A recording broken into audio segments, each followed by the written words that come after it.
आइए आप हम लोग आगे देखते हैं, उनकी पूरी स्पीच सुनते हैं, फिर उसके बाद डिस्कस करते हैं कि क्या बदलाव है, क्यों बदलाव है योगी जी की वजह से। सभी अपने अपने क्षेत्र के कुख्यात सरगना हैं।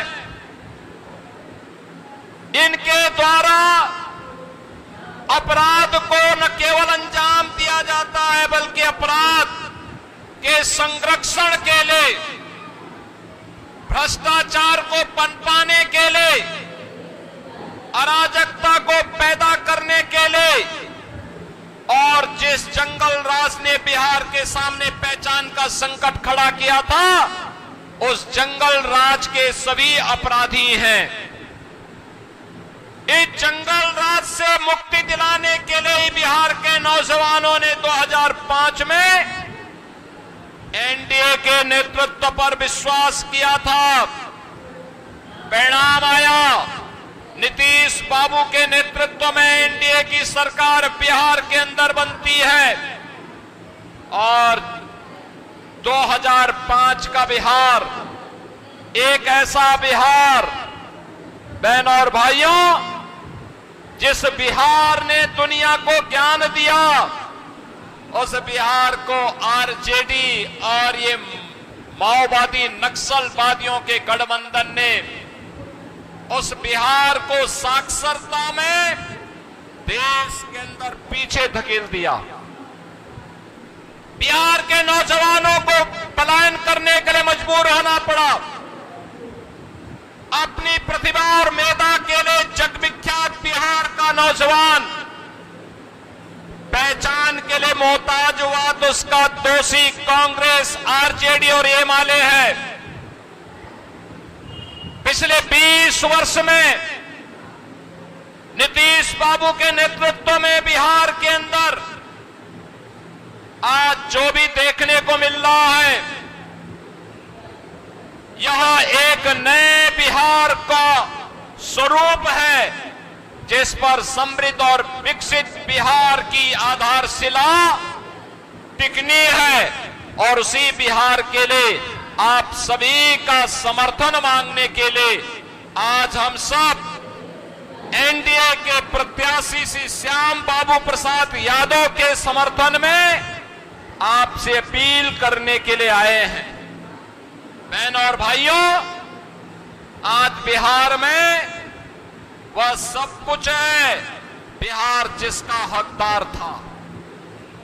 जो कार्य 50 वर्ष पहले होना चाहिए था, जो कार्य 30 वर्ष पहले होना चाहिए था, वह कार्य पिछले 20 वर्ष के अंदर और तेजी के साथ पिछले 11 वर्ष के अंदर बिहार के अंदर बने हैं।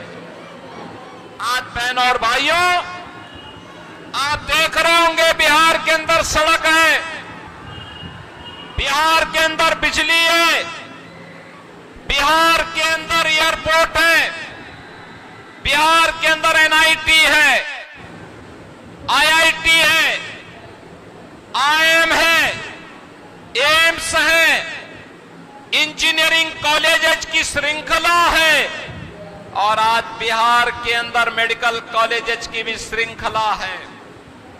आज बिहार के अंदर रोजगार भी है और बिहार के अंदर सुरक्षा और सम्मान के लिए भी प्रभावी कदम उठाए जा रहे हैं। बहनों और भाइयों, यही है सुशासन की सुदृढ़ आधार और इसी सुदृढ़ आधार पर नए बिहार का निर्माण करने के लिए एनडीए आपके पास आया है। मोदी जी के नेतृत्व में आपने 11 वर्ष में बदलते हुए भारत को देखा है।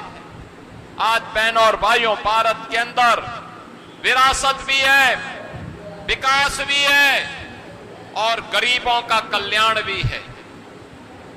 विरासत के लिए आपने देखा होगा, जो कांग्रेस राम को नकारती थी, जो आरजेडी राम मंदिर के निर्माण का रथ यात्रा रोकती थी, जो समाजवादी पार्टी राम भक्तों को गोली चला करके लौलुहान करती थी, आज उसी बिहार के अंदर और उसी उत्तर प्रदेश के अंदर, अयोध्या में उत्तर प्रदेश के अंदर जैसे ही एनडीए की सरकार बनी, मोदी जी के नेतृत्व में डबल इंजन की सरकार बनी, आज अयोध्या में भगवान राम का भव्य मंदिर का निर्माण हो गया है। याद करिए जब राम भक्त कहते थे कि रामलला हम आएंगे, मंदिर वहीं बनाएंगे, एक कांग्रेस, आरजेडी और सपा के सरकारें उस समय राम भक्तों पर गोलियां चला दिया करती थी, लाठियां चलाया करती थी, और तब राम भक्त फिर कहता था कि लाठी गोली खाएंगे, मंदिर वहीं, और आखिर राम मंदिर बन गया ना। कोई संदेह है क्या? राम मंदिर बनने के साथ ही अयोध्या में जो इंटरनेशनल एयरपोर्ट बना है वह महर्षि वाल्मीकि के नाम पर बन गया है। वहां का रेन बसेरा निषाद राज के नाम पर बन गया है।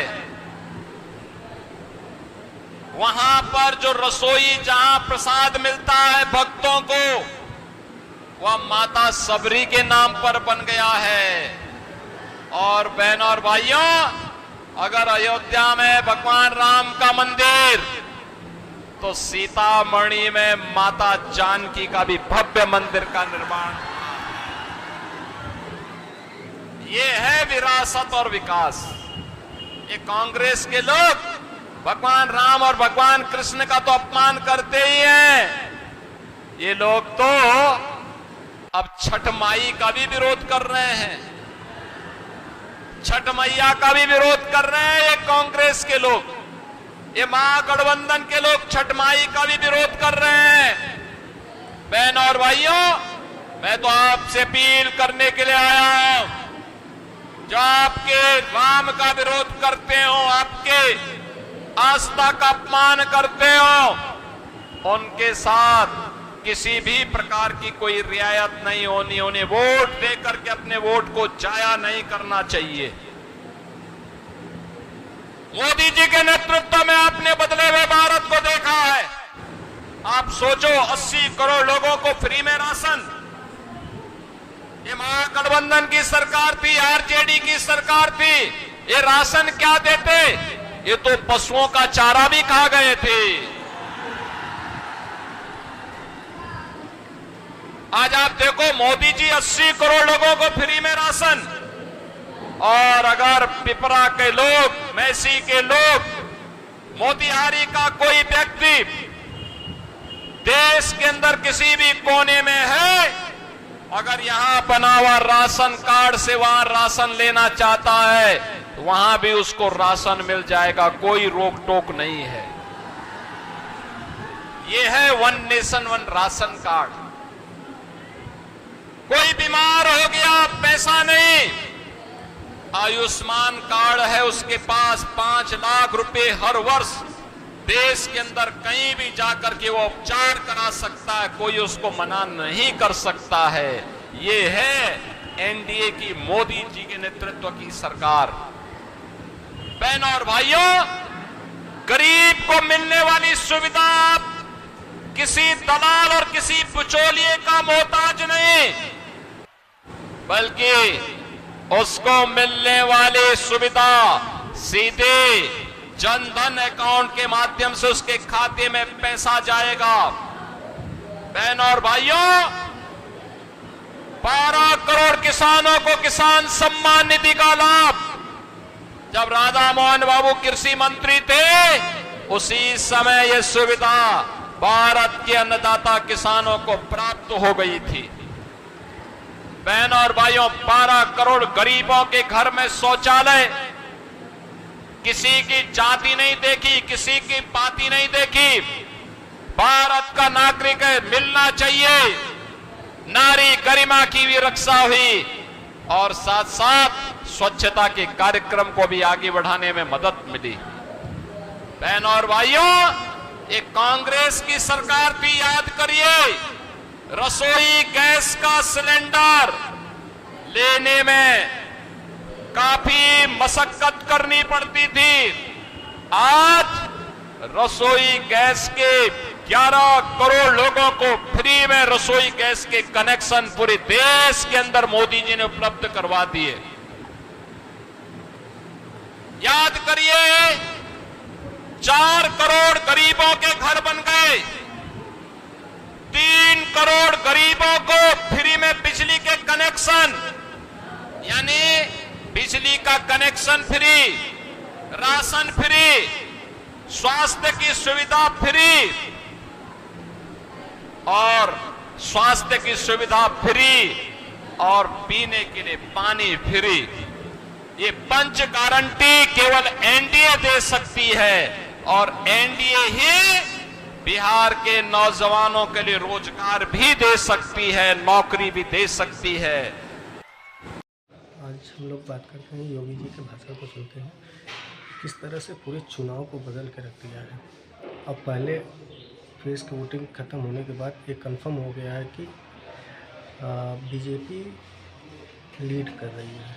121 सीट की चुनाव हुआ है, जिसमें लगभग मान के चलिए 80 से 90 सीट बीजेपी आराम से निकाल रही है। अब पूरे चुनाव को बदल के रख दिया है। ऐसे ऐसे सीट जहाँ पे बीजेपी कभी जीती नहीं है, वहाँ पे योगी जी जाके अपने उपस्थिति दर्ज कराने के बाद ही कंफर्म हो जा रही है कि वो सीट बीजेपी निकाल रही है।